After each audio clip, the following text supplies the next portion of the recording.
so we had 60 plus kids crawl into the theater plus Yeah. our class. That's fucking awesome. Yeah. Yeah. Did it go over well? Did you guys kill? Did you kill? You got laughs? Oh yeah. Yeah. Huh. Oh yeah. That was the best day of my life. Yeah. Yeah. Whoa, that's in your life? Dude, I remember sitting through some awkward shit in that public speaking class. That was Marky Olson, right? Yeah. Yep. Can you just look, or can you lean back? No, nope, don't move, never mind. You want me to see your phone? I don't know. What? Storage. I should be You wanna check? fine. Usually I like go and do all my apps. I didn't do it this time. You should be alright. Yeah. I didn't do anything for this one, so.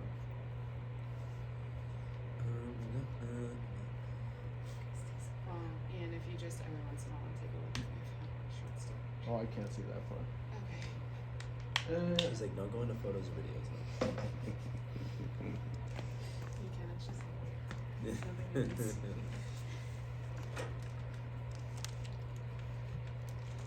Well, that fan is great.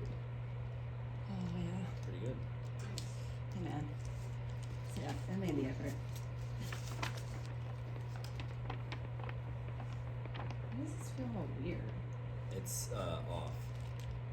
You have it on screen. there we Is my mic still low? Make sure you're not everybody's. I just turned down everybody's headphones, Oh, okay. but I think the levels are still good, because you can. So everybody do a check. Check. Or Check, wait, check. singular. Check. 1. Mick, 2. no, just count to like 5. Oh, 1, 2, 3, 4, 5. 1, 2, 3, 4, 5. 1, 2, 3, 4, 5. 1, 2, 3, 4, 5. 1, 1, 2. 2, 3. Okay. Okay. Yeah. Probably good. All right. Oh, nice. Shall we? 3:35. Okay, cool. Alright guys, what's up? Welcome back to the show. This is Fitness Unfiltered. I'm here with Ian Crane, Stacy Erfley, and Mick Donner, and today we're going to talk about programming. So, you know, why are certain programs set up specific ways? We'll talk about sets, certain rep schemes that help people reach certain goals, whatever that is, whether it's aesthetics-based, performance-based, health-based, and then also common misconceptions. There was a article that was put out by CrossFit recently, and I'm drawing a blank on what exactly, like, you know, the way to phrase that would be, but Mick, can you help me out there? Yeah, so the article that we were kind of circulating was about intensity versus volume. So the article was basically stating that a lot of times CrossFitters get stuck in adding more volume instead of just increasing the intensity. And they gave intensity the definition of power or time rate of doing work. And basically the author just kind of came to the conclusion that intensity is what gets the results, not volume, and that the average gym goer doesn't need more volume, but just simply needs more intensity. Right. And this is, I feel like, a trap that a lot of people get in, right? Because they think that, okay, well, if I'm not a games athlete, then I just need to go that much harder in the classes that I do go to, right? So especially for someone who might be coming to class 3 times a week, when we're giving an instruction on how to pace yourself and not go out at 100% on a workout, they think that the way that they're getting the most benefit from those 3 days a week is if they try their absolute hardest. And really what that's doing is it's just kind of digging them into this deficit, and they never really recover. So whether you're going 3 times a week or 5 times a week, something we'll talk about a little bit later in the show, but what were your guys' takes on the article? Yeah, I mean, I think for me, it comes down to like what you're trying to get out of exercise and working out and that sort of thing. And Right. like I think looking at it from a perspective of feeling good, of seeing any sort of improvement, of not digging that hole for yourself. Like obviously there's a much different approach that you can take, and then you'll actually see improvement. You'll see those metrics change better. Right. Well, one of the things that I thought of is like this is kind of what gives CrossFit a bad name and makes people like not want to do it is because they think every time that they're going to go to a CrossFit class that they need to like kill themselves. And if you're, you know, somebody new starting out and you've like seen anything on the internet about CrossFit, I think this is something that sticks out. Like you're going to do like a 6-minute workout, but you're going to be like on your ass. And if you're not, and you look over and everybody else is, but you're not, you're gonna be like, well, I'm not doing something right. Right. So I think it's something that could really like turn people away from going into a CrossFit gym that doesn't want to do that every single day. Yeah. I mean, obviously there's people that if you don't go every single day of the week and they do the 3 times a week thing, they're gonna be like, okay, well I have to go like balls out those 3 days. And for me, I just think like there's not a lot of thought in the programming, right? And that's kind of what we're talking about today.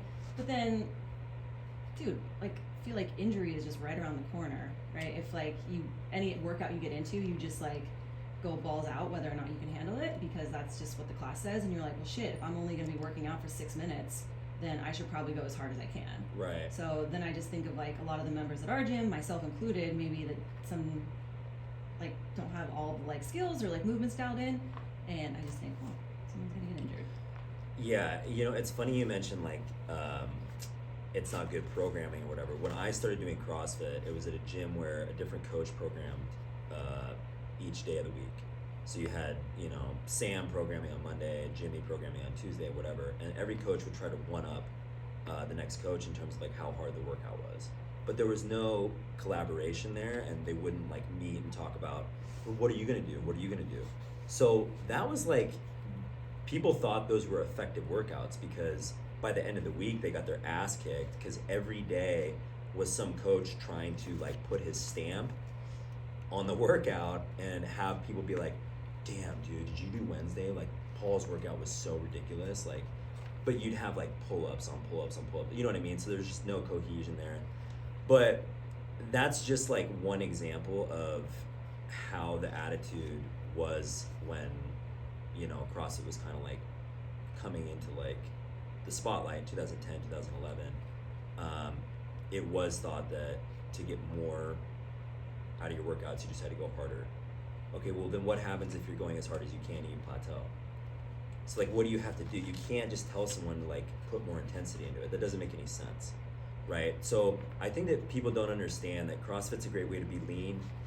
It's a great way to get stronger, help regulate your hormones, and whatever. Like coming off the couch and starting CrossFit, you know, you're gonna see a lot of improvement. But after that, it's like what they don't tell you is these people that do well at the CrossFit Games, it's not because they're going harder in their workouts. They have a bigger aerobic base, so their ability to handle volume is higher than the average person. So I'm not saying that like someone needs to try to be Matt Fraser or Rich Froning or whoever, but if they're doing well at these competitions because of their ability to handle volume, and you're stuck doing class workouts and wondering why you're plateaued, like the answer isn't going harder, it's adding in more volume. So I disagree with CrossFit's article. It's not about intensity, it's about controlling intensity and adding in volume. So yeah, it's just, that's what they don't tell you. Like these guys who do well have a massive aerobic base, and there's so much beginner volume that took place before they started doing well at the CrossFit Games. A lot of these people just don't understand that. Like they don't build up enough of their base first. They don't build up enough of their base first, Yeah. because how can you? You're coming in Right, and you're that's- doing 100% effort every day. And I think too, you're cheating yourself if that's the only, say you're doing 3 days of Right. 100% effort, right? Like, I get the whole mindset of, okay, I finished this workout, I'm on the ground, I did that 3 days. Like, I understand why that's a attractive thing to people, right? But you hit that, I mean, you use plateau as an example, Yeah. but like, you can only get so much out of it, and then your body's going to adapt to that stimulus, and then you're still going to be laying on the ground, you're still going to be messed up from that workout, but the overall benefit that you're going to get, which is why you're doing it, is going to be smaller. Right. So I mean, dude, you know this from bike racing, right? Like there's strategy that goes into pacing, correct? totally. Like you're not coming out when the gun goes off at the beginning and like using all your energy. You want to like try to have energy at the end. I'm really like oversimplifying this, but that's in any sport, right? So whether that's combat sport or biking or playing basketball, like, you know, Michael Jordan, Kobe in the fourth quarter, like, so why is it with CrossFit that that's not taught? I'm not trying to sit here and be like, our sport is the same as basketball or, you know, cycling, but you know what I'm saying? So you probably had to learn that stuff when you were cycling, right? Okay, this is this heart rate zone or whatever, right? Totally, yeah. You kind of adapt to what each area of fitness is, right? So you know, like, okay, cool, I'm cruising, I'm recovering today. You know, this is an easy endurance ride. You know, this is an interval. This is all those sort of different metrics that you can go off of. Right. Or like, this is a hill sprint. I got to do X, Y, or Z. Yeah, Totally. Yeah. Okay. And I mean, I'll talk about a little bit more about like anaerobic versus aerobic later and that sort of thing. But, right. Yeah. Yeah. Okay. So one of the things, you know, Mick, you coach at the gym. So, you know, Meg works at CrossFit Issaquah. She's been coaching there for how many years now? A couple. 3? A bunch. Or I'm sorry, like not just CrossFit Issaquah, but coaching in general. I've been coaching for 3 years. Okay, so, you know, recently you've just gotten a little more exposure to, I guess, our specific style of programming. So before I like ask you this question, like just to give a little rundown on periodization, the way that the program is structured at the gym is in cycles, right? So we have, you know, cycle in the spring, winter, summer, fall, and that's kind of how we do it, and each season gets a specific emphasis. So that's how we go about it. Some people listening to this, they're like, yeah, we've heard this a million times. And for some people, they're like, well, what the hell does that mean? Like, you're telling me that I can't train the same way the whole year?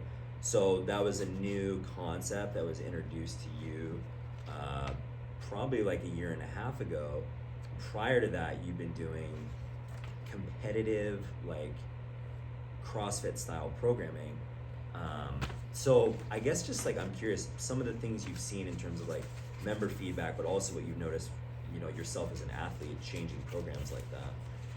Yeah, so as both a coach and an athlete, periodization has really helped the focus of the gym be so much more specific and intentional. I see members who are, you know, during hypertrophy, like really focused on feeling a certain muscle engagement, and then during conditioning, focus more on like where their heart rate's at and making sure that they're in the right zone. During strength, really fine-tuning like some of the more technical pieces so that they can squeeze out the most of every rep. So I've seen a lot more progress in that kind of focus area of our members and for myself. Right. Because like you were saying, I was doing this competitive programming where there was so much.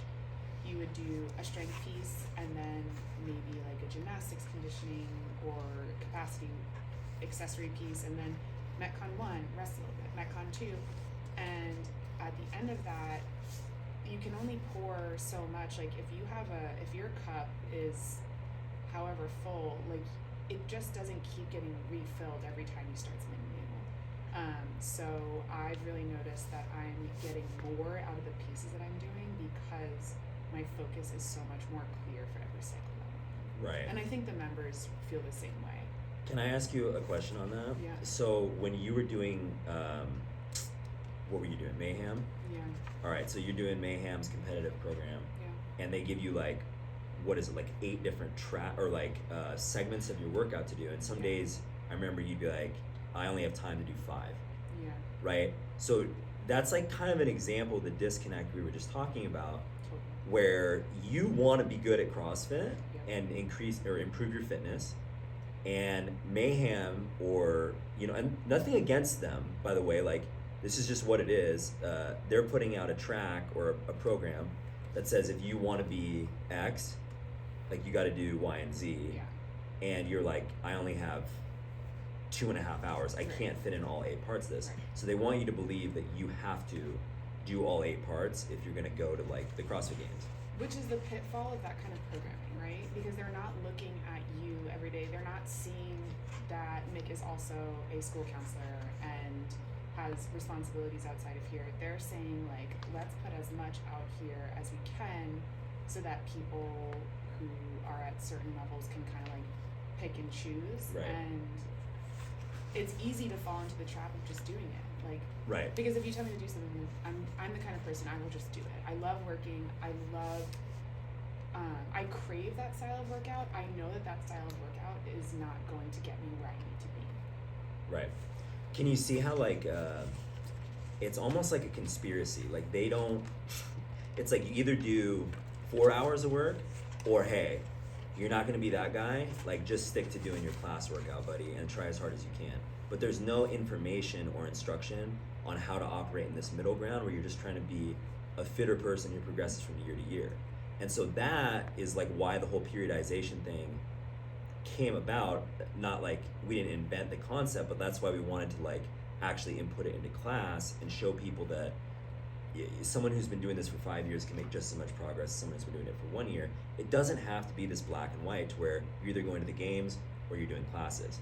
So I think that CrossFit sees a lot of these people trying to add in their own stuff after class. Oh, well, Mick's almost going to semifinals. She's doing the rings and like blah, blah, blah. I better do that too. And it's like, no, you might just need some work to like improve your aerobic capacity or increase the size of your muscle. Where's the education on that? Do you know what I mean? So like, yeah. did you feel lost at some point being like, I just thought I had 1 or 2 options here?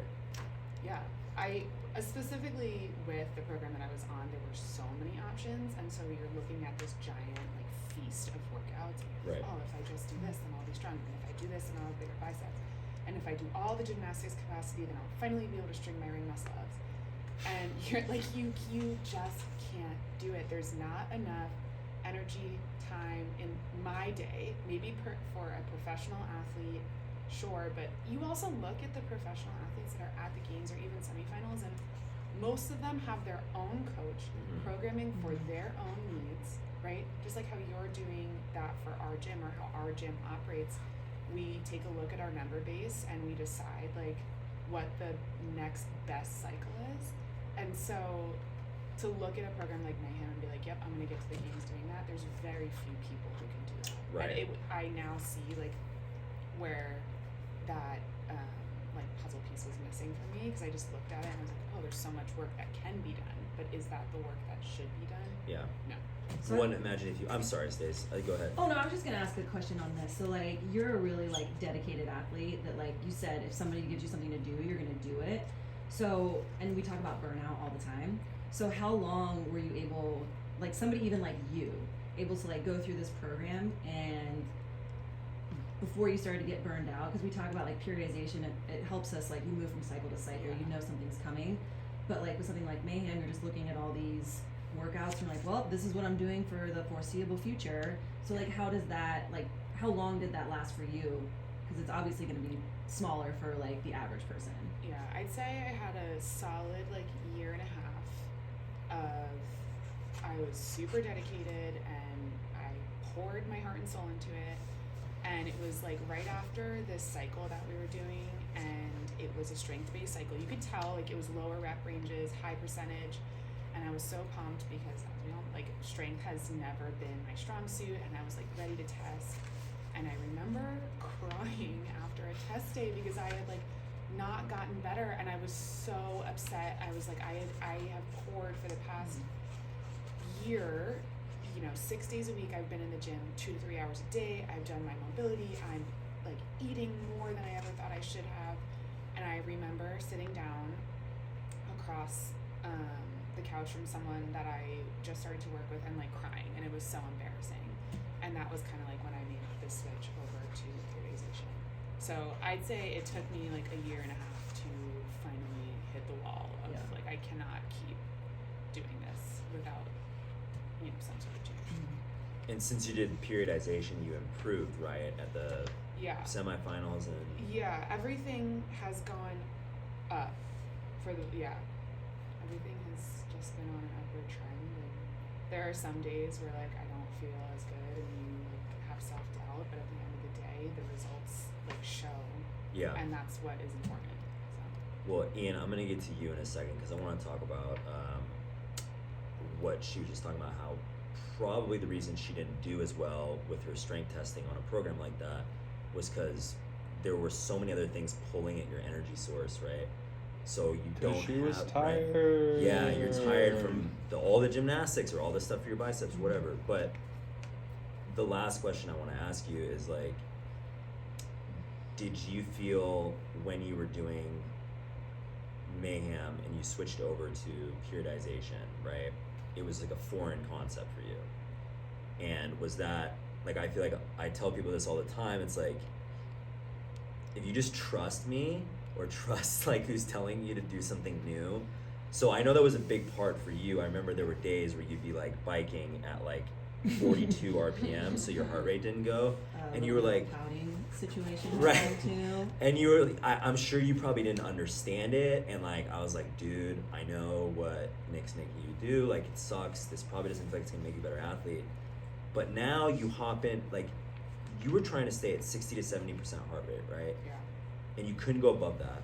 Yep. And you would hop on a bike and you would start pedaling, and as soon as you got above like what RPM, you were already at like 90% heart rate. Yeah, I had to essentially, for the like 3 months that I was in that cycle, bike with no hands for like all my conditioning. Yeah.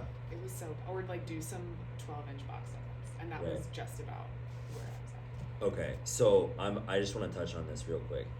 The reason that she's having to train last summer and be on the bike and not go above 60 to 70% heart rate is because all you do is stuff that's above 90% heart rate. Now, you became very efficient at working out above 90%, more efficient than, you know, I've ever been. Like, I watched you do workouts where I was like, well, shit, she doesn't look like she's tired. But the way that you would get to the point where you could operate in those workouts at 80% is by doing the biking, etc., at 60 to 70% and building that base. Because if you go into a competition and you're doing, let's say, a 12-minute workout that you feel fine on, and you're at 90% heart rate or above, you are just scientifically less efficient than someone who's operating 90% or 89% or below. Right. So how do you control that? You hopping on the bike and going up to 55 RPM and going to 90% heart rate showed your body you weren't efficient at that. So that's like what we're talking about with building this aerobic base. And that's why these guys go to the CrossFit Games with this huge aerobic base, like a Froning or a Fraser, is because the workouts don't spike their heart rate up as much as they do to the other competitors.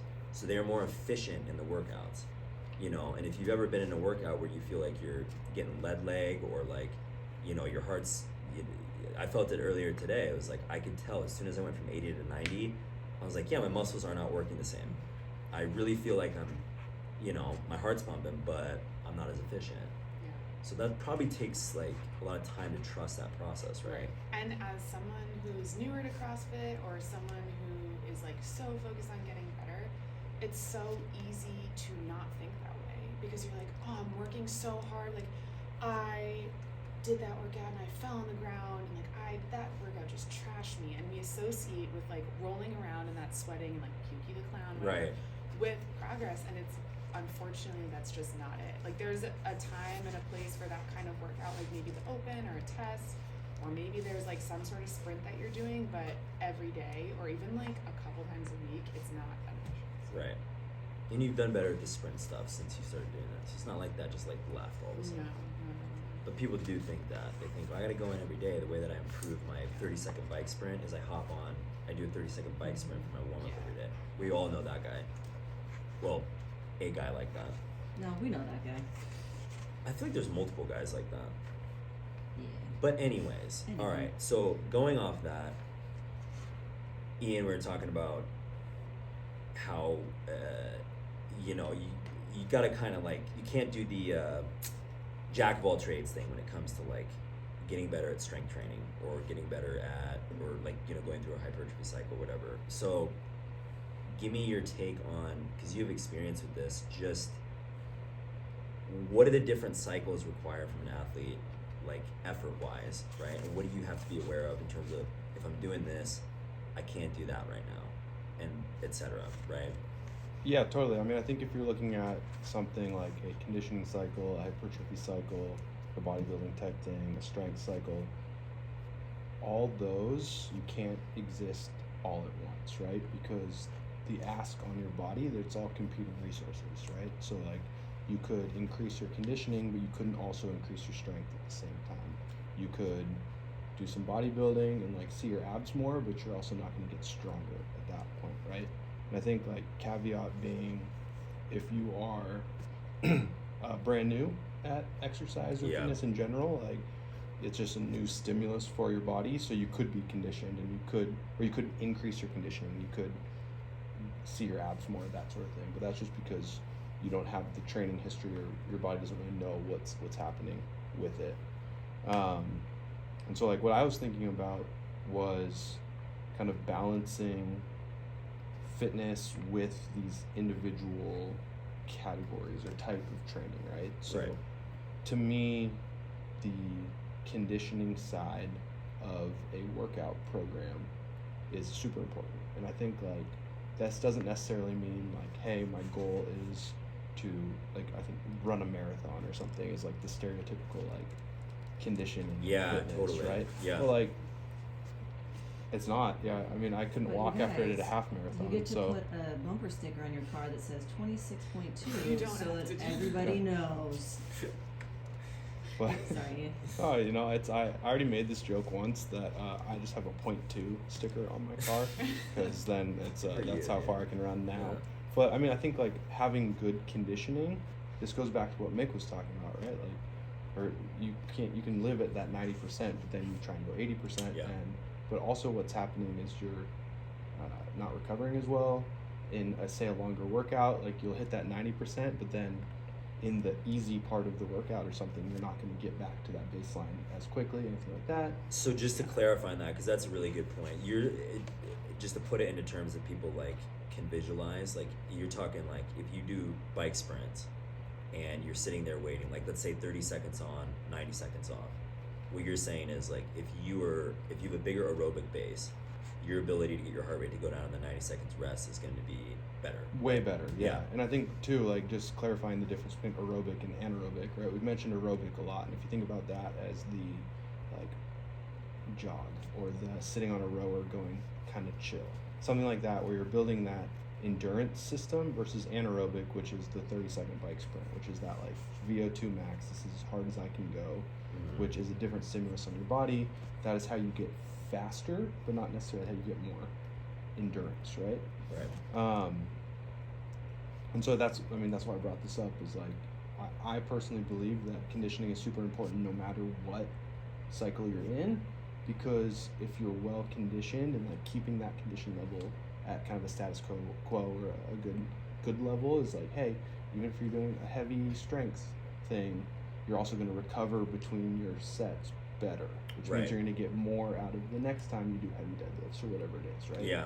And so that may not be like a super sexy 5x500 rower effort or something like that, right? But which is clearly the coolest, the sexiest. Yeah, what's thing. not sexy about that? Try Right. 8x5. Yeah, Hey, see, right. And so, whoa. ooh, I just broke a little bit. Yeah. Right. So like that may not be. Actually, that'd probably be a great workout to do in a strength cycle. But I mean, No, I get what You know you're what I'm saying. saying? Yeah, Yeah. yeah. So, also like with that, right? You feel like someone with a higher aerobic capacity, they could, even if it's not in terms of recovering between sets, whatever, their ability to just handle more volume, even in a strength cycle, way better, more, right? Way better. So if someone is like, oh, well, I'm in a strength cycle, I don't need to condition, it's probably going to affect them more than they think, right? Like, Totally, and I think that's if you're thinking from a conditioning as like a how fast can my mile run be, or something like that, right? And so if you look at conditioning from a broader scope of like, hey, I'm trying to stay conditioned rather than I'm Right. trying to like PR my 1K row or something like that. Like these are different things. And if you look at say a conditioning cycle, with a conditioning cycle, what you're worried about is increasing your conditioning. Like that's the main goal, right? So there you'll see like kind of a variety of different intensities. You'll see different lengths. You'll see maybe like lighter weights, maybe less specific skill movements, that sort of thing, where it's like, hey, I'm gonna get my heart rate up and I'm gonna hold it and then I'm gonna spike it and then it's gonna go back down, all that sort of thing. right. And so that would be a conditioning style, right? And then if you're in a bodybuilding hypertrophy style, like you're doing a shit ton of volume Yep. with your lifting, right? Like your muscular fatigue is super, super high from the actual lifting and what you're asking your body to do. So that's what I said at the beginning, right? You can't have both things at once. So if you're telling your body, yo, we're putting on muscle, we're doing 70 reps of back squat. No, we do 100 reps of that. Whatever it is, right? Like you're telling your body that's the purpose. So your conditioning has to limit the stress to your body. So you would probably have like a fairly high like aerobic volume, but low anaerobic. So like super low intensity. You might see yourself doing like a bike ride or Yeah. a 30-minute EMOM with body weight movements or something Right, like that, where right. you're just kind of cruising. I just as like, you know, I've been coaching for a few years now, a lot of people think that that's not important because they see it as simple. Like a lot of people will skip those workouts. What's that? Like the 30-minute bike ride, Oh, or yeah. like we did 20 seconds on, 10 seconds off the other day of just bike calories. Well, And people look at it and they see simple and they think less important or less effective. And so can you please tell us? well, I'll answer your question with a question. I mean, if you think about a traditional, say, a bodybuilder on stage, like, yo, I'm trying to be as shredded as possible, what is their conditioning style? What do they do? Yeah, steady state for the Yeah. most part. You see those people at 24-hour fitness with the treadmill inclined up, and they've got their hoodie on, and they're just walking. And that's what they're doing for an hour, right? And so clearly that works for that purpose, right? And so you think about what is the purpose at the end. And yeah, like, sure, a 30-minute EMOM of 20 seconds on, or whatever the, you know, that bike workout isn't like that interesting. But what it's doing is it's kind of like adding a log to the conditioning fire, where it's like keeping kind of the coals hot, keeping everything burning, which is going to help your sleep, your recovery, like every sort of metabolic and cellular response possible. Like, I mean, recovery is the biggest thing too. Is like, yeah, well, you're doing a cycle where you're Yeah. deadlifting heavy, or you're like fucking your muscles up in some other way. So it's like you need that to kind of keep everything else going, so that then you can respond positively to the stimulus that's intended.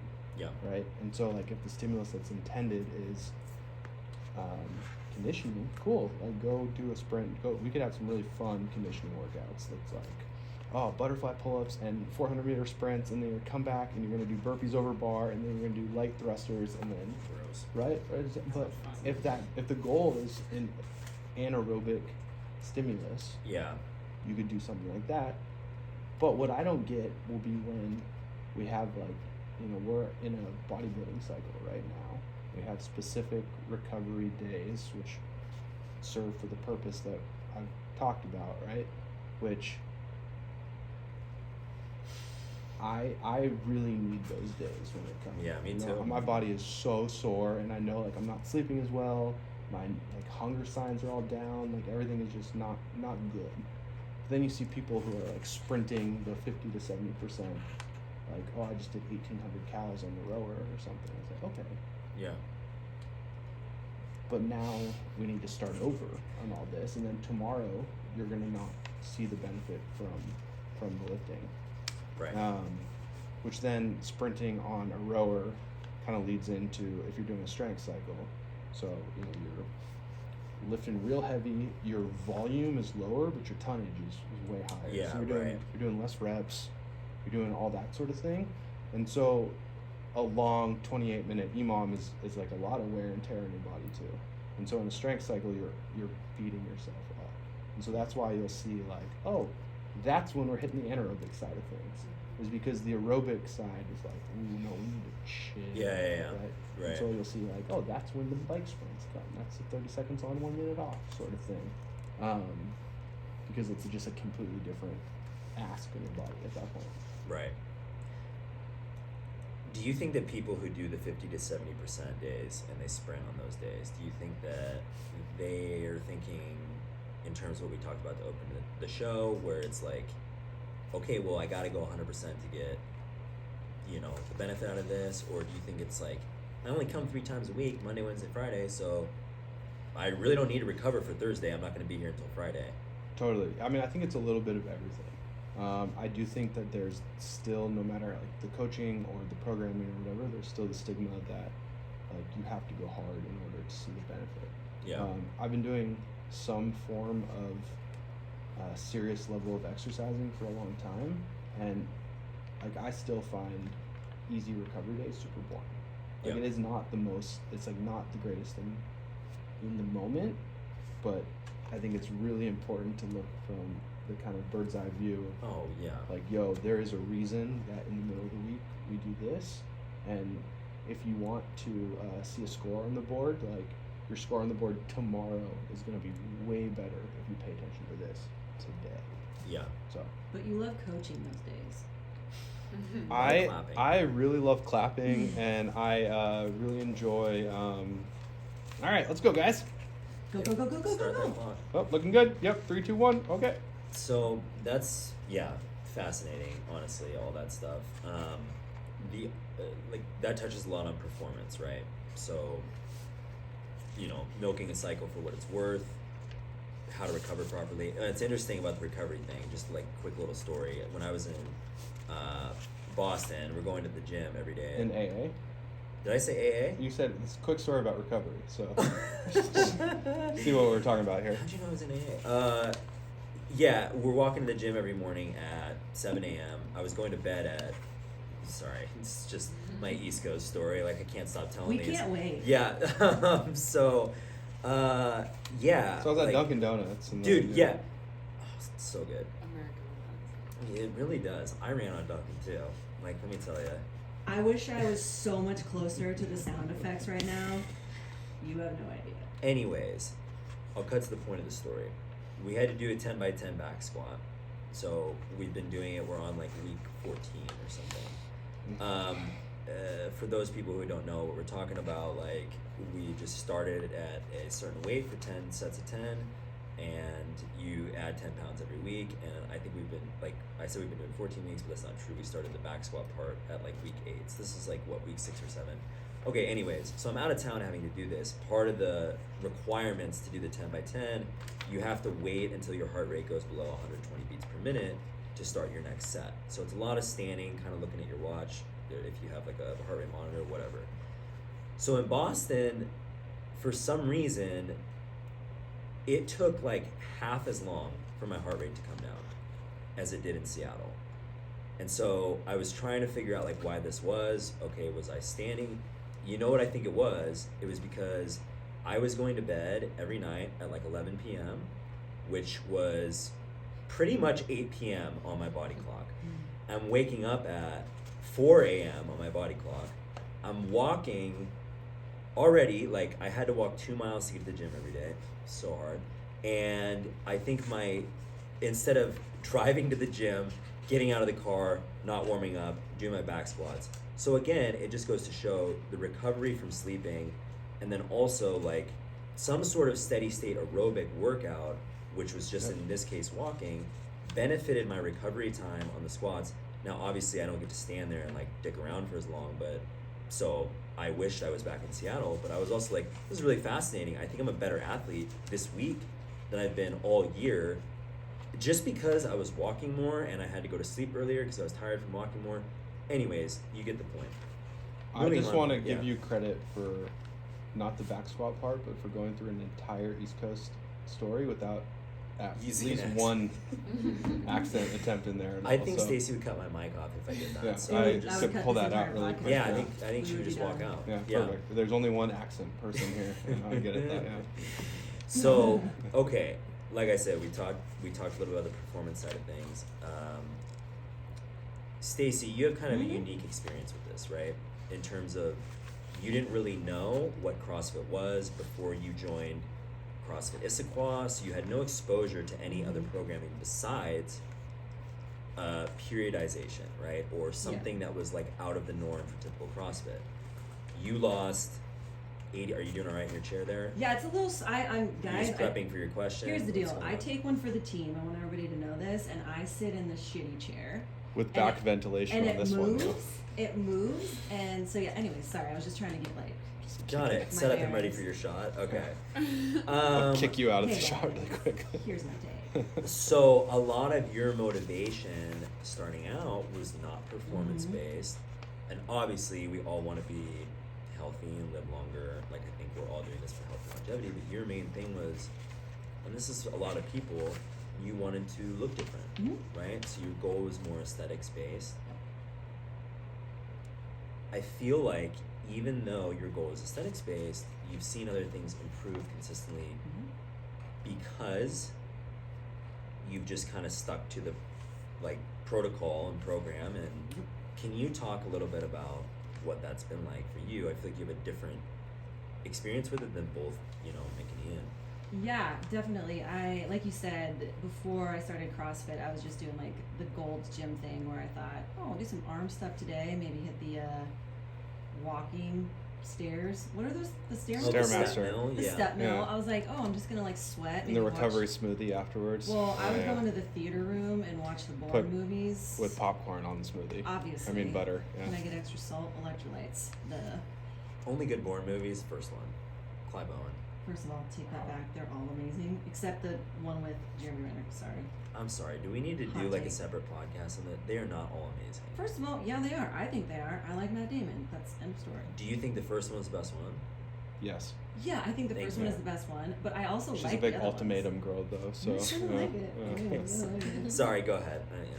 What was the question again? Well, just what your experience All was. right. You started You're talking at about Gold's cardio Gym. theater, you know, drinking a smoothie. So Yeah, so when I came to CrossFit Issaquah by chance, I didn't know what periodization was. I was looking for something, which I think is why most people will start group fitness classes or start CrossFit, is because they're looking to go somewhere where they don't have to do all the research and program building on their own. You just want to show up somewhere, have somebody that's really into this tell you what to do. That was my motivation. I was like, I'm clearly not seeing results on my own, so we got to try something else. Being like, you know, a former athlete, somebody who was active, somebody who, yes, I was 75 pounds heavier, but I still worked out a lot. The thought of doing CrossFit was exciting because I was like, well, I'm going to be good at some stuff, right? Like, I'm pretty strong, yeah, so I'll be good at that. But then there's going to be a lot of things for me to work on as far as my fitness goes. sure. So those were like the motivators of me going. And then when I got there and I started getting into the programming, I did realize, okay, this isn't like traditional CrossFit. And I didn't know what it was called with the periodization. I just, again, like everybody else, I showed up, I did the workouts to the best of my ability, and then stuff started happening, right? So when you say stuff started happening, right? Yep. You've gone through phases where you've looked, like you've made a lot of progress, but it wasn't all at once, right? And so No. can you talk a little bit about as your body has changed since 5 years ago when you walked in, Yeah. the ebbs and flows of cycles, and Yep. you know, you've had highs and lows, Mhm. and there's been times where you're like, dude, we're not conditioning a lot, like my weight's up too fast. You know what I mean? Yeah. Can you go into a little bit about that and like your journey with seeing your body change and how that kind of like Yeah. coincides with the programming? Well, we're gonna start with my body changing. So we're gonna go back. I mean, I was in 4th grade. In cardio theater, yeah. Hmm. Good. No, so I do crickets. I Yeah. know. So with the whole body changing thing, the first 40 pounds, I don't think I noticed stuff as much as I have with like the last 30, 40 pounds, right? So the first 40, it's just like weight's coming off and like everything is gonna feel different, right? Because you're lighter. So we talk about these things like working out for aesthetics versus performance that they don't usually like go hand in hand, but I think for some people in the gym, depending on what your fitness level is, if you're just starting, how much weight you have to lose, I do think that those things can fit together. I think that as you start to lose weight and take that weight off your body, your performance does get better. And that's something that I saw, right? So That's a hard thing for some people to understand. really? Yeah, like the number one key rule of gymnastics is like you either need to like get stronger or get lighter. Yeah. So you're saying a lot of stuff improved when you got lighter, right? 100%. Yeah. Because, yeah, like a lot of the stuff that we deem like the CrossFit things, yeah, those things got a lot easier. Like the gymnastic stuff on, where I'm trying to like You talking like toe to bar? Like, toe to bar, pull ups, anything where I'm trying to hoof my body weight up on a bar, or any sort of body weight stuff. Like even now, like this is something that I've noticed, right? So I'm at my leanest that I've been, and I've noticed that my burpees are faster. I noticed that my push ups are smoother and my technique is better. not just like when I like, oh, I'm gonna drop down and do a push-up, but like in a workout, like I'm able to move through those things faster. So back to the aesthetic versus performance thing, I do think that there is a timeline and a window in your like fitness that those two things can go hand in hand, right? So you're starting to look better, your workouts start to feel better, right? So I know that there's a lot of people in our gym specifically that have seen a lot of like really big transformations, like they have, and I think they would relate to what I'm saying, that as you continue moving through and you change as an athlete and your performance changes in the gym, you do have to like pay attention to, is your mind, this is gonna sound weird, is your mind growing with your body?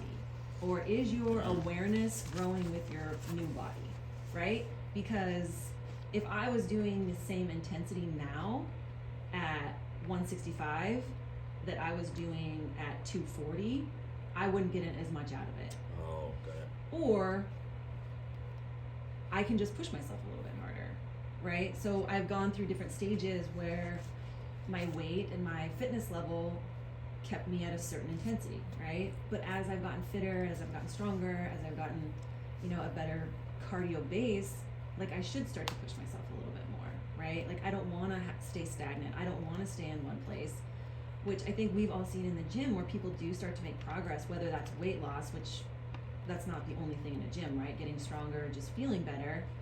I think that people maybe stay in like a comfort zone of, this is how fast I'm going to go on the bike because this is how fast I've always gone on the bike, or this is what my 80% is. Well, no, your 80% is going to change. Your 90% is going to change. Those different like percentages of like your base, those are going to change. And I think that it's really important as like athletes get more seasoned in a gym that you recognize that, so that you can continue to like move forward and improve. And I know for me that was a big thing because yeah, like it's not just about losing weight. I mean, obviously that's going to make me look better, but losing weight and getting fitter and stronger at the same time, all three of those things were happening at once for me. And obviously like those things become a little bit smaller the fitter that you get. Like I still notice those things now. Like I've finally gotten down to this like goal weight that I've been trying to get to, where it's been like this 7-pound swing for the last like year and a half. And I finally got down to that weight. And of course, like I think I look better, but I also think that like I'm moving the best that I ever have as well, right? I do know that like So it's benefiting both. Exactly, it's benefiting both. I know that maybe I'm not as strong on like some of my like max lifts or PRs. Like when I was at my heaviest, my deadlift was 365. Currently my deadlift is 350.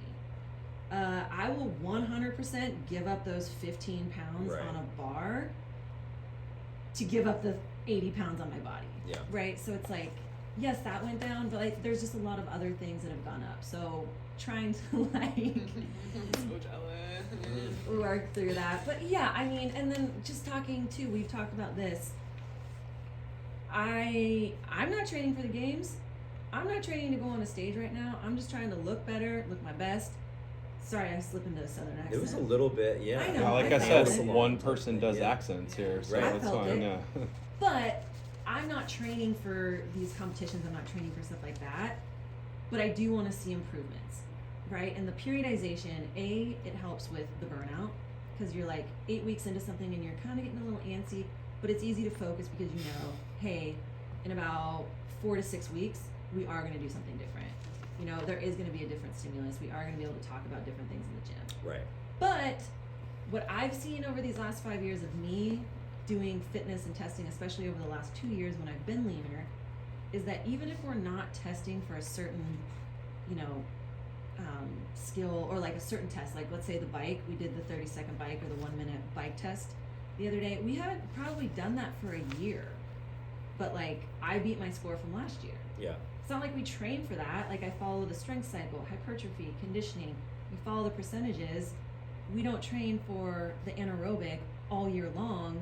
We do probably more aerobic training. Oh yeah, Oh, absolutely. 100%. Yeah. Right. So we do a more aerobic training, but even that, because I've become just a fitter athlete overall, I'm still beating my score and improving my fitness. Yeah. I think a lot of it is the lactic threshold in your legs from the hypertrophy stuff that we've done. Like that amount of volume, you guys, it doesn't doing 10 by 10s to grow the size of your thighs, let's just say, right? Your glutes, your quads, your hamstrings, or whatever. Like, you're trying to increase muscle mass in an area. You're also getting a ton of like muscular endurance benefit and like lactic threshold buildup there. And it might not be translated like your VO2 max, like a bike sprint, like a full on, like 20-30 second, like Ian was talking about. But in terms of like a 4-minute max bike, if your muscle, Oh, sorry, that was it. It was a 4-minute max. yeah, Sorry. 4-minute max bike, if your muscle is like the cross section of the muscle is bigger and you've like created a more efficient and like powerful, slab of meat there, you got to think you could get on a bike as long as you've kept your sword sharp enough in the conditioning areas like Ian was talking about. Like, just because you're in a strength cycle, you don't stop conditioning. Just because you're in a conditioning cycle doesn't mean it's all 80%. You have to do 90s here. You have to do 95s here. So you keep your sword sharp enough. The extra muscle that you have should benefit you on the 4-minute max thing. If it doesn't, then you can always say, well, we're not in a conditioning cycle, right? Built-in excuse. Built-in excuse. It's awesome. But if you did everything you could for that hypertrophy cycle or for that strength cycle, and like we talked about last year, we had to do a 5K row at the end of a strength cycle where we all gained like, I don't know, I gained enough weight for everyone at the gym. I gained 5 pounds.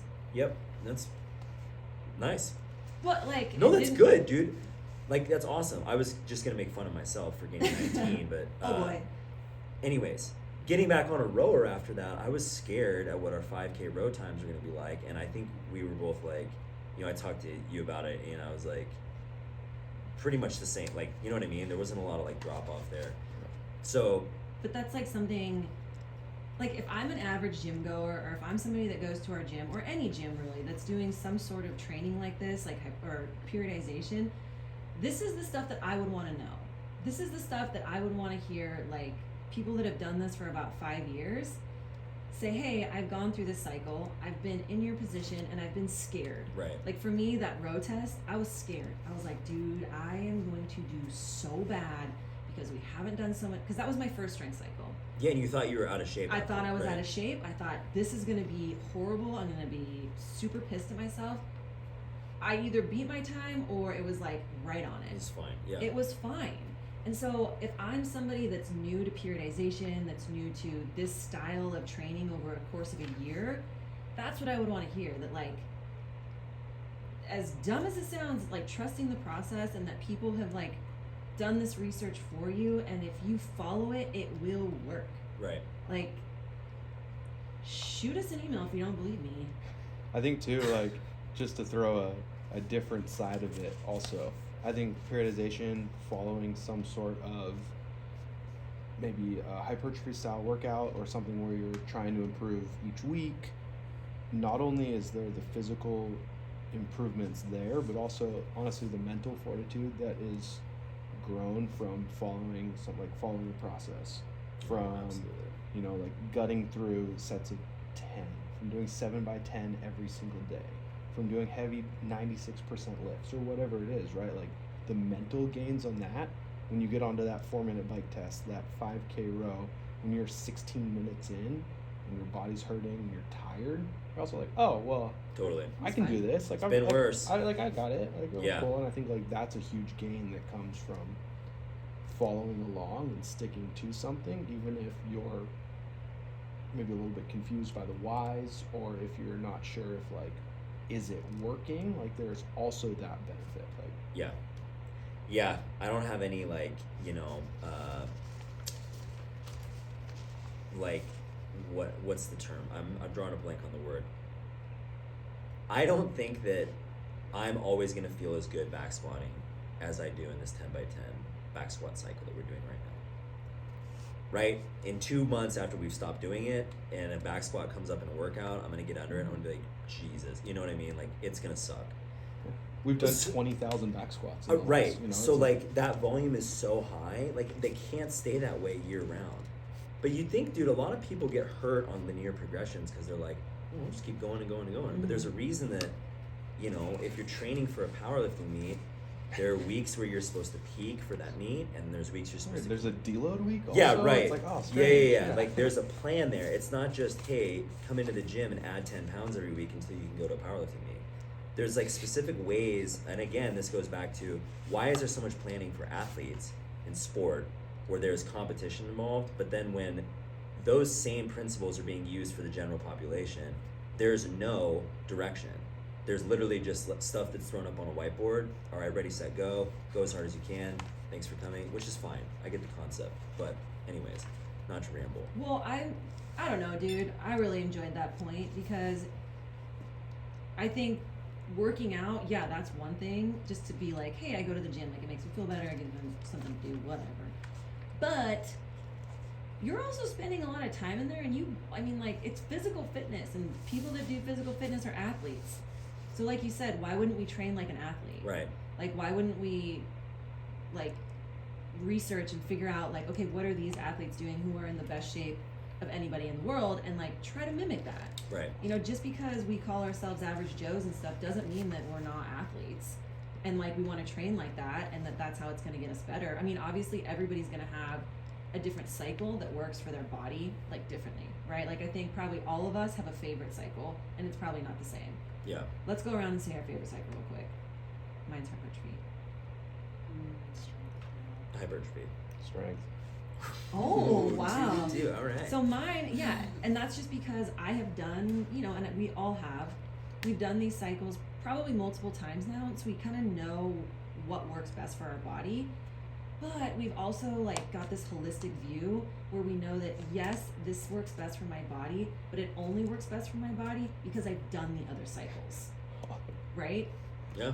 I'm laughing too, though, because as we went around with our favorite cycles, like, I think Mick and I have very similar strengths and weaknesses in the gym, and I think you two have very similar strengths and weaknesses That's in the gym. interesting.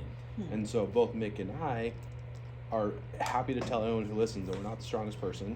I think we're both pretty good conditioned, pretty well conditioned, right? And so it's like, okay, if we have a cycle that I can work on getting stronger, That's very interesting. and I can do some anaerobic bike sprints, oh shit, let's go, Yeah. right? There's something about a strength cycle though that makes me feel like the most confident version of myself. I don't know what it is. I feel like freaking sexy when I'm on a strength cycle, and I don't know why. I like lifting like really heavy stuff, and it makes me feel like Dude, probably more testosterone. I was just gonna say, there's some hormonal stuff. Yeah, dude. Also, maybe dude, that's muscle it. It mommy. So eating Muscle more mommy is a food? thing. muscle Yeah. mommy is Oh. trending. Naps? Oh, naps Muscle are- mommy is trending. I've heard Yeah. muscle mommy like 8 times. I this don't week. like it. It's a little weird. I mean, Like I want to be one, but No, I don't the like term makes me like, Yeah. but like, can you call yourself a muscle mommy if you don't have kids? Does that? yeah, someone called you muscle mommy. You don't have kids. I know, Well, none that you know of. Accurate. God, I really miss pushing the buttons on It's- the. I know. Anyway. Just we'll too figure far it away. out. Yeah. Yeah, I mean, I'll lose another tooth if I reach for it right so now. Mick likes the strength cycle because it makes her feel sexy because she's all beefcaked out, right? Mine is the hypertrophy because it makes me lean out, Mhm. right? And it makes my arms look striated. That's the word. Yeah. Yeah. It makes my legs more defined. But that's just what works for me, right? So I like the hypertrophy cycle. I like high volume. I know that my body can handle high volume because I've been doing this for long enough, right? Yeah. So I didn't, when I started at the gym, it's not like I started with accessories and extra conditioning workouts like I do now. I just started with the class, and then you build, right? So keeping that growth perspective, right? And so now I know that the hypertrophy cycle, I like to blow up damn muscles. Blow 'em up. Vacuum seal that shit. We'll cut this out. Yeah. Okay. Wah, wah, So, wah. one of the things I wanted to mention about what we were just talking about, right? You want to know the reason I like the hypertrophy cycle? Can't wait. It's probably different. What am I doing with this hand? The reason that I like it is probably not what you think. I like it because it's the most sustainable, and I feel the healthiest, and my body doesn't hurt. And I'm thinking back to these cycles that we do with the wall walks and the cleans and the snatches, and that all serves its purpose.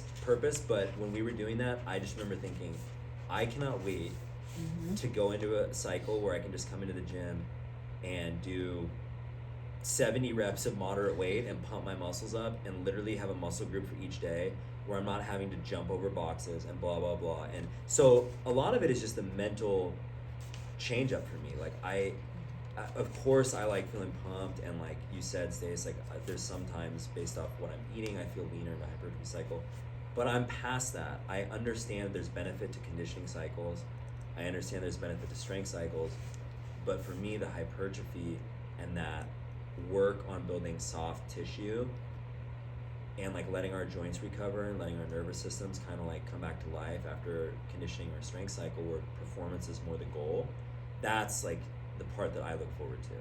So you can think about it just as an extended rest day. I'm like, dude, I'm still doing work. Like it's not like these 10 by 10 back squats are easy, and we've still done hard conditioning, you know, but I'm still like, dude, I don't have to put my scores into Wodify. I'm not keeping track of the weights I'm doing. I'm not on a linear progression where I have to come in and hit 83% this week. There's nothing telling me what to do. I get to make up the rules on how heavy I go. If there's any rules, it's, hey, your last set has to be your heaviest. So you know what I do with that? I'm like, well, I'm gonna get the most out of the first 4 sets of as light a weight as I can possibly get. I'm gonna make this the hardest set of dumbbell incline bench press I've ever done with 10 pounders, you know? And that's accurate. Also, he said 10, I've seen 8 happen. It's fine.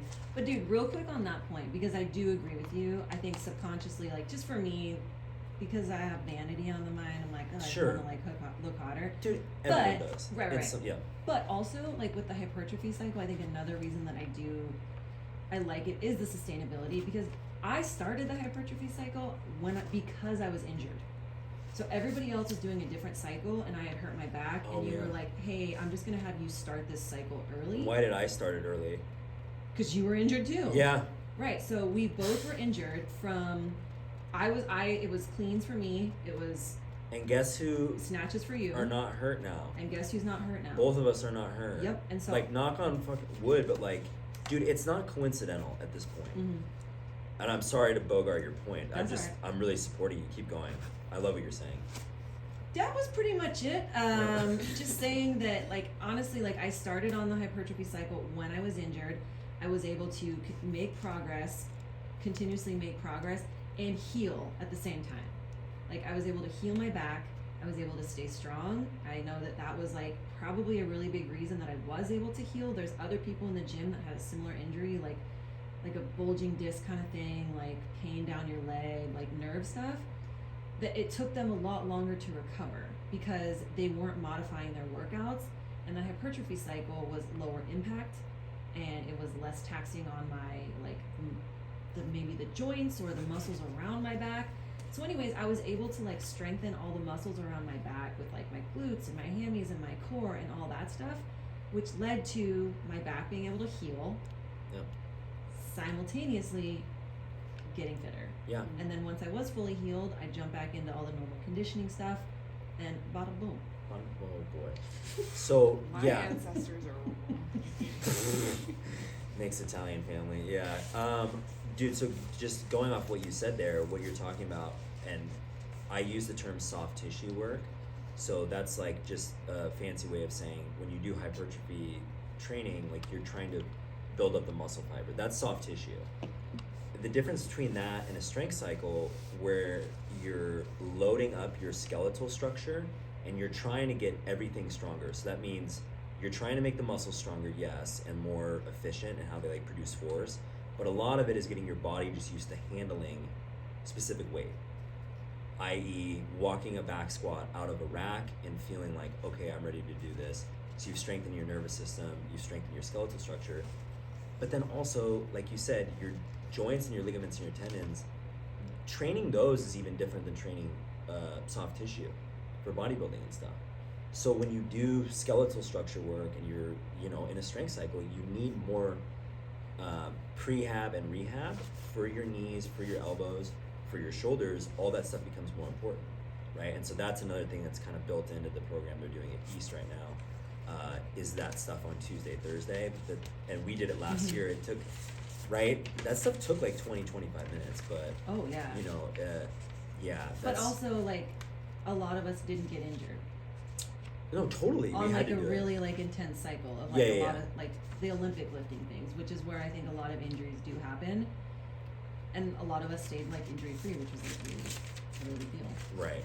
So, moving on to listener questions, right? We've got some people that have questions on just programming, and you know, all these questions range, but let's get into it. So I don't have them in front of me, but Stace. Yeah. So first question is from a real fan favorite, but we'll keep names out of this. Is the conditioning impacted by the previous day's strength? We don't do strength exercises for the same two muscles 2 days in a row, but for example, biking the day after high volume leg day is apparently okay. Where does the conditioning cross the line into working the same muscles 2 days in a row? Well, yeah, I mean, this goes back to what I was talking about originally, right? Like, what is the goal here? And the goal in our cycle for the person who's asking this is muscle growth, it's bodybuilding, it's hypertrophy, right? It's not a conditioning cycle. And so if your legs are sore and we do the bike the next day, cool. You're still gonna get the same stimulus from the bike. Your heart rate's gonna do the same thing. You actually get the added benefit of making your legs feel better too by following up with like a leg day with a bike workout or something, because the goal is not increasing conditioning, right? The goal is bodybuilding. So that's why you can kind of line up both ways like that. Like, we're not doing scored bike workouts the day after back squatting or something like that. Yeah. There's a common misconception that bike makes people's legs sore, or like bike is like a taxing, like, oh man, my legs must be sore because the bike sprints, or because we did 5 miles of bike. It's like, it doesn't work like that. So those two things, those aren't correlated, those specific things, leg day and bike day. Sometimes we match machines up with the stimulus of that day. Like, for example, on an upper body day, you're more likely to see like the skier than you would on a lower body day, just because there's more shoulder involved there. So I get where someone could draw that comparison to the bike, but it's kind of like Ian said, it's just it's not something that's factored in there on a cycle like this, because we're not going for performance. The whole question about does conditioning volume interfere with strength volume? That's a good question. To be completely honest, it differs cycle to cycle. Most cycles, the conditioning volume is not factored into the overall volume that we lift. So that goes for strength cycles, hypertrophy, even conditioning cycles where there's strength pieces built into that. The last part is not like, it's not like, let me put it this way. If you were trying to get your legs bigger, and as long as you did the specific hypertrophy work for that leg day, and you had to jet and you missed the conditioning, but in the conditioning there was like 20 front squats, 3 rounds with a 400-meter run or something, you would not be missing out on growing your legs because you missed those 60 front squats. It's just coincidental sometimes, and obviously also we don't want you to do the front squats when your legs are sore the next day, so it just happens to work out that the leg day is the day that we do the leg stuff into conditioning, because your legs would be destroyed if you didn't do that. But it's not like that's factored into your total poundage move. Okay, if the weight that you're lifting is 95, 65, it's not like, you know, okay, with 60 times 95, that's also factoring into your 10 by 10 back squat. You know what I mean? It's now, yeah, I'll go into a little more on this like later. Let's get to the next question, but yeah.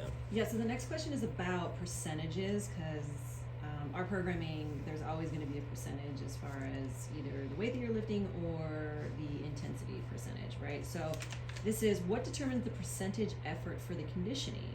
Sometimes it seems a little arbitrary. How do you choose between 60 to 70%, 80%, and then anything greater than 90%? Cool. So this is just called undulating periodization. So we've kind of talked about periodization, which is segmenting different parts of the year for different emphases. The undulating part means you've got 3 options on how to give someone volume. You have low volume, moderate volume, and high volume. Volume just means the amount of work that you're doing. A high volume workout, for example, would be like the Filthy 50. There's 50 reps of 10 different movements. It's like 50 box jumps, 50 burpees, 50 push press, 50, you know what I mean? That's high volume. There's low, moderate, high intensity. So how you pair up those workouts over the course of the week is just based off of how someone's body is responding to that. For example, if I were to write out a week of all high intensity, high volume workouts, which is like I told you guys at the beginning of the show, how we had a different person programming every different day of the week, everyone's destroyed by the end of the week. It doesn't take a rocket scientist to look at that and be like, well, maybe high intensity, high volume for 5 days straight isn't the answer. So what you try to do is you try to program as much variation there in terms of today's low intensity, moderate volume. Tomorrow is going to be high intensity, low volume. So you've got a LM, you've got a HL, you've got a blah, blah, blah.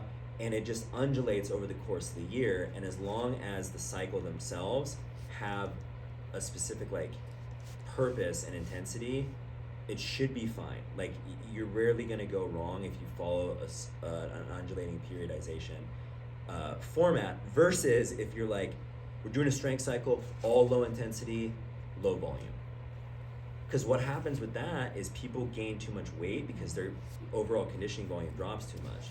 And they're also not keeping their sword sharp in other areas. So that's a long answer, but I mean, really, like, yeah, I don't want this to sound like, oh God, you wouldn't believe like how cool it is the way that we come up with this.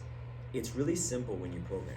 You take like a broad overview of an Olympic athlete cycle, which is 4 years, and each year they're focusing on something that builds to their peak, which is the Olympics. So there's no broader view than that in terms of programming for an athlete.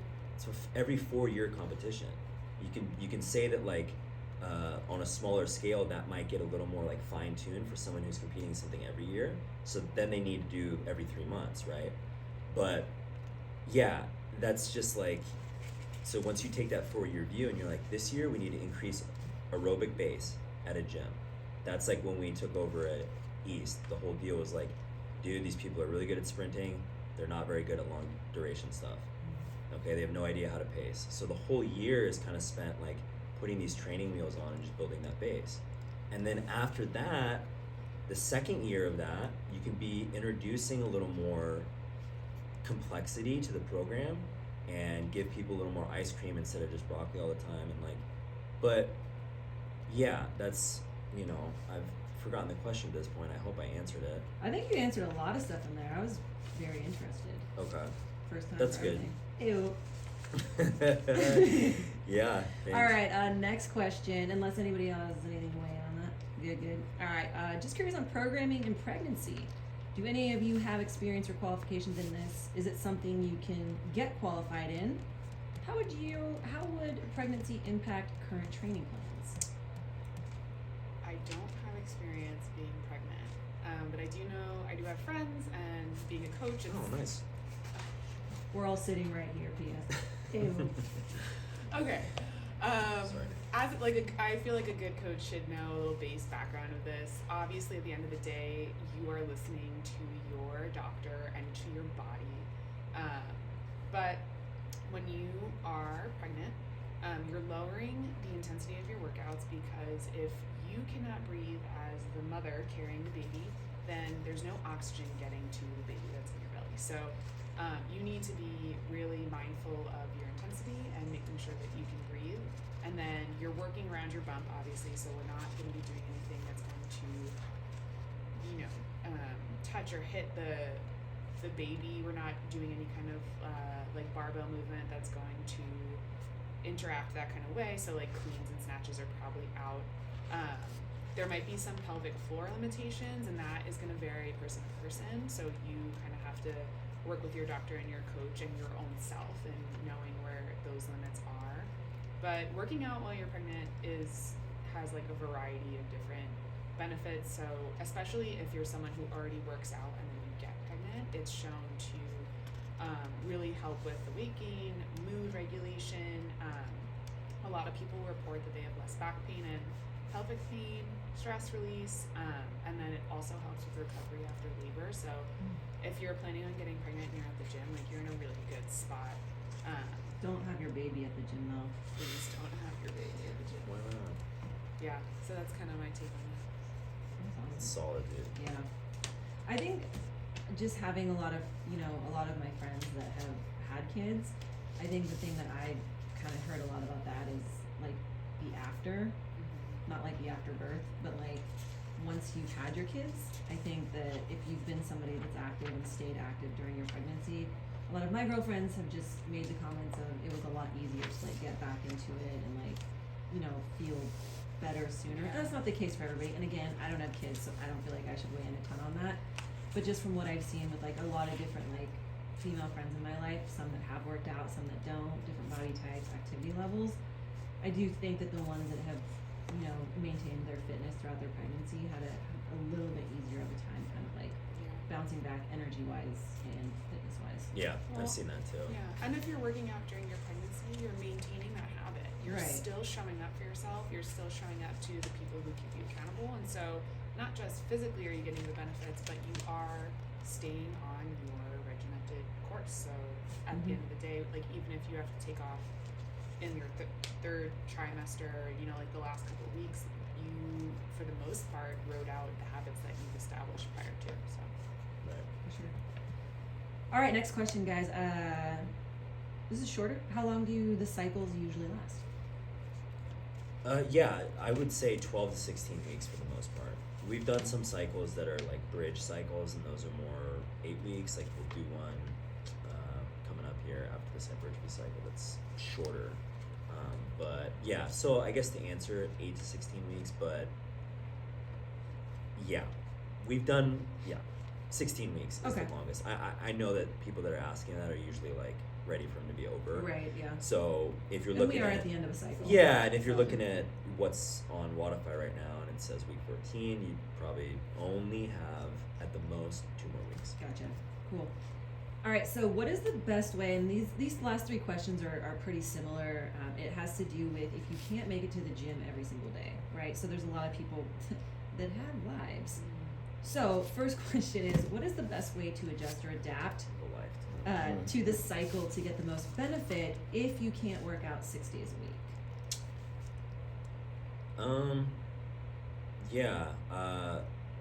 I would say that the best way to get benefit from a cycle, if you're only able to come 3 times a week, is just still follow the rules and go off the percentage intensity that's listed on the board. Try not to do what we talked about earlier, where you start going as hard as possible because you're only coming 3 times a week. Like you think you have to make up for the missed volume. Like that's giving you more of a benefit. I will say this though, like, and this is probably gonna rub some people the wrong way. If you're not working out more days of the week than you are working out, it's not a priority for you. So I don't know what other way to like frame that than that. And if change your mindset then in terms of maybe adding in a 4th day, that would pay dividends for you versus trying to figure out the way to get the most out of your 3 days. And if you're like, look, dude, I'm, working whatever 24 hours a day for the other 4 days of the week, I can't do it. That's a different scenario. But I don't think, like, you have to actually ask yourself, like, is that how your life sets up? I'm not trying to get off on some like high horse here, but like I've had to work out at 3 a.m. Because I knew the rest of my day was so bogged down with shit that I couldn't like find time to logistically go do it, where I would have been at peace being at the gym. I would have just felt rushed, blah, blah. I was like, well, and honestly, it was because I was going to 24-hour fitness at the time. I didn't want to fight for machines in the evening. So I could have gone in the evening, but I made a choice to go at 3 a.m. So if you're someone who's like, you know what I mean? Oh, for sure. Yeah, dude. I was like, nope, I'm not waiting for that Smith machine. So be honest with yourself. Yeah. Well, I have a question for you though. So if you're saying, cool, you can come 3 days a week, keep following the programming as written. Yeah. Do you consider that kind of in the same way as the undulating periodization, like with the conditioning aspect? Like, if someone's coming 3 days, the likeliness that the next week they're be there at some other random 3 days, and so like you're still gonna get the benefit of seeing. Maybe it's not necessarily like, oh, I have a 10-pound increase on this specific lift, but like health and fitness wise. Yeah, absolutely. Yes, you'll get enough variety if you come the same 3 times a week. Like, yeah, it's not like you do the same. Oh well, Monday is a 20-minute, 60% effort. You know, right? It varies week to So week. just to summarize what I've heard you say is that if you can only come, say, 3 to 4 days a week, or you get sick and miss a day or whatever it is, you will continue to see more benefit by following as written, rather than like today's the day that I add all 3 into one, and I also am going to go hard, right? Because I think that's the other side. So it's camp 1, keep going. You missed a day, okay. Camp 2 is overload everything. Catch up. Yeah, no. And so I'm hearing you say camp 1. Camp 1, for sure. That was a specific question from somebody at the gym this week. They were like, if I can only come 3 days a week, should I pick 3 of the best workouts? No. Yeah. Just come 3 days a week then. Don't There's not like a Tuesday, Thursday, Friday split that's gonna benefit you more than a Monday, Wednesday, Saturday. You know, like it's just show up. I would. Well, I was gonna say right now at East we're in a little bit of a different stage, so there might be some times where if you miss out on Thursday, like you can do your lift as long as it's appropriate and you talk to a coach on Friday. So that's like if anybody from East is listening or even like outside, there are situations where like, oh shoot, I didn't get this in yesterday, but looking at the programming today and then talking to my coach, I can probably handle the extra push press or strict press, whatever we're doing.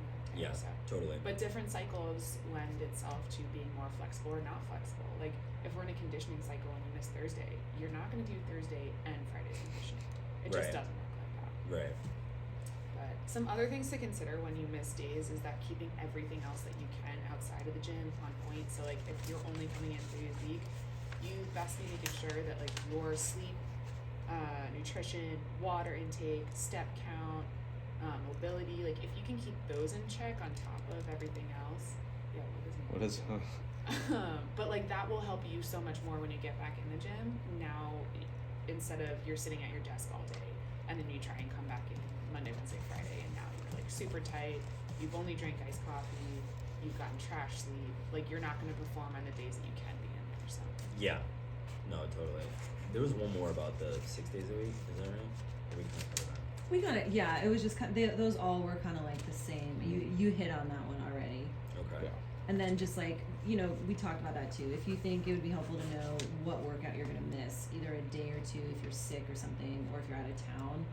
But you covered that with the just follow the program. Like come back, whatever day that you come back on, that's the workout that you should come do. when you can. Come when you can. Yeah. Okay. Cool. Yeah. Great. Well, you guys, thank you for listening. That was the programming podcast. And until next time, Peace. Peace. I don't hear that at all. it's so little. Oh, fuck yeah.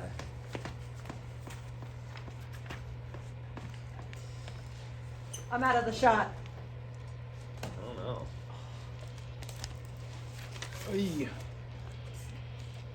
All right, guys. I'll stop recording for you. Yeah, go ahead and stop recording on. Please tell me that they all recorded.